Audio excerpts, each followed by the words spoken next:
IFM News. IFM News. IFM News. Lokal. Manipod iti baybay ti Banggi Ilocos Norte, makita dagiti dadakkel ang windmills ang nagbalin a simbolo ti progreso ken paggapuan iti enerhiya iti probinsya.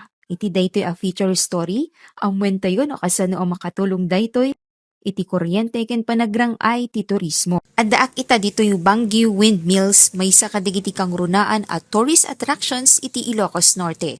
Iti kinaatidog ti baybay, makita dagiti 20 a nakatakder a wind turbines amang ipakita iti kinapigsa ti angin ken teknolohiya. Naipatakder ti Banggi Windmills tapno mangi-produce iti nalinis ken mapagtalka na kuryente para kadagiti umili.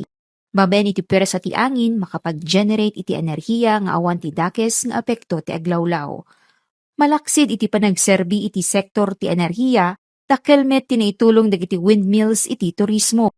Nagbalin met detoy a pagbiyagan dagiti sumagmamano nga umili. Babaen kadagiti souvenir shops, panganan, ken sabali pay a negosyo, iti aglawlaw. Ti Banggi Windmills ket saan laing a simbolo ti moderno a teknolohiya, tudiket may samet a pakakitaan ti panakuurnos ti panagduras amang salaknib iti aglawlaw. May sa daytoy a pudno a maipanpanakkel ti ili ti Banggi ken ti entero nga Ilocos Norte. Manipod iti Banggi Ilocos Norte para iti IFM News, Idol Gina V, Tatak IFM. IFM News. IFM News. IFM News. Lokal.